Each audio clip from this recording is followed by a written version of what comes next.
Greetings, ladies and gentlemen. It's my pleasure to be standing before you today. Now, I'm sure that each and every one of you have some obstacles, some challenges in your life. Well, maybe it's about your family, relationship, career path, personal health. Well, it is just what life is, right?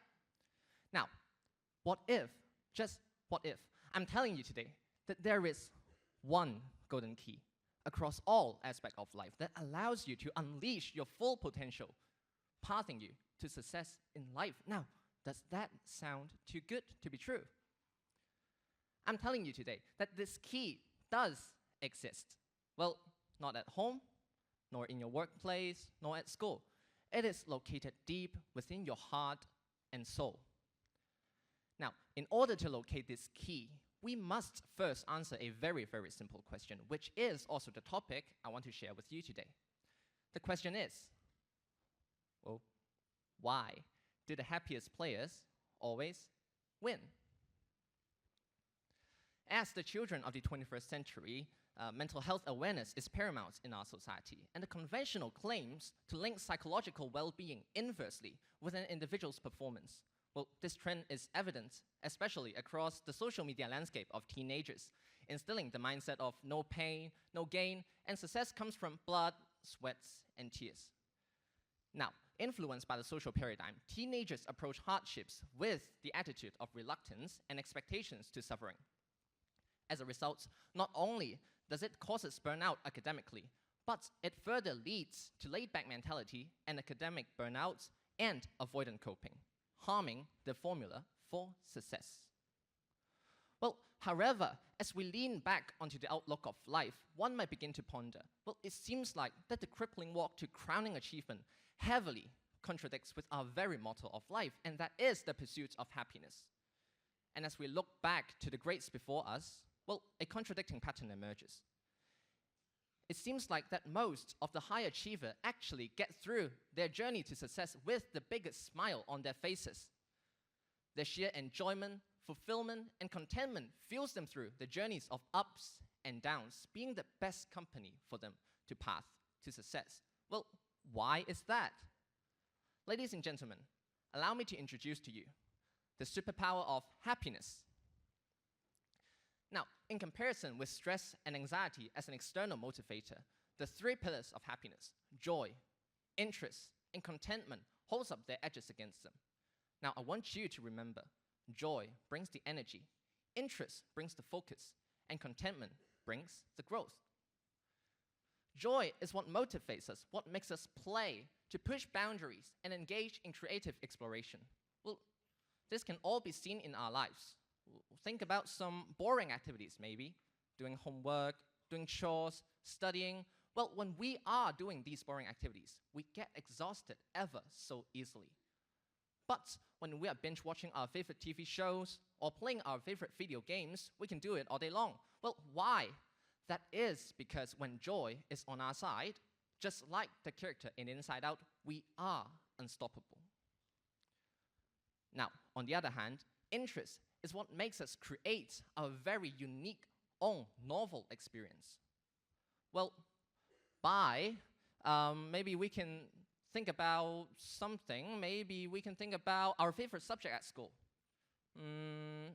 When we are studying for that subject, wasn't it that the progress was the most interesting, easy, seamless, smooth, and original? Now, with interest, we are not just trying to stick textbook knowledge into our brain, but we are constantly exploring, searching for answers both online and in books. With interest, we are proactive, we are eager, and we are creative. Now, last but not least, contentment is what makes us cherish our past experiences. Well, by better integrating and learning from our past events, we learn, we improve, and we grow. That way, when we are facing the obstacle we are facing yesterday, maybe in today or tomorrow, we are better equipped to conquer them, to tackle them, and that way, it can truly lead us to the success in life. Now, once again, joy brings the energy, interest brings the focus, and contentment brings the growth. This claim is strongly supported by experimental data. Studies shown that priming an individual with a brief moment of positive emotion before carrying out a task significantly improved their speed, accuracy, problem-solving skills, and memory of the execution. It is apparent that happiness is constructive to our own performance, and the malignant harm of the misery for victory mindset not only hinders our ability to perceive happiness, but it further caps our capabilities for success. Well, now that we know happiness is constructive to our own performance, allow me to delve deeper into the neurochemical states and show you why happiness is not only beneficial, but it is indispensable. In our head, our brain operates on two separate systems, the liking system and the wanting system.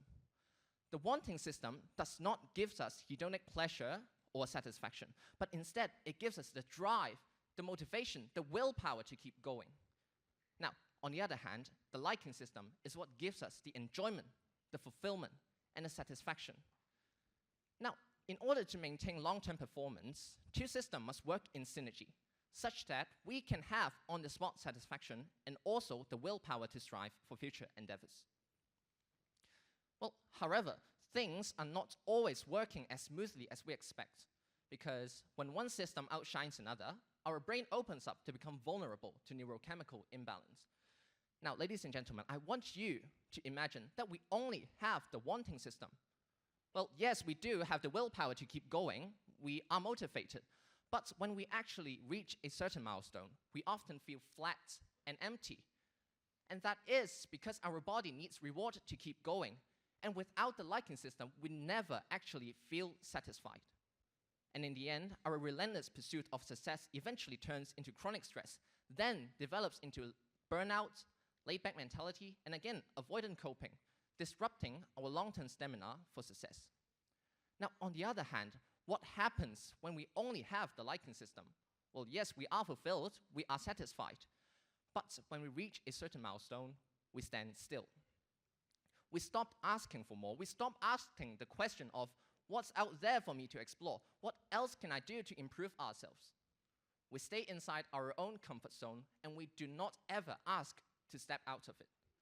Now, in the end, it leads to laziness, overcontentment, and again, disrupting our long-term stamina for success. Now, recently, if you have been paying attention to the news, you cannot help but notice an elite figure skater storming through the podium of the recent Winter Olympics. The elite figure skater from the US, Alisa Liu, demonstrated how intrinsic motivation and positive effects can heavily contribute to one's crowning success.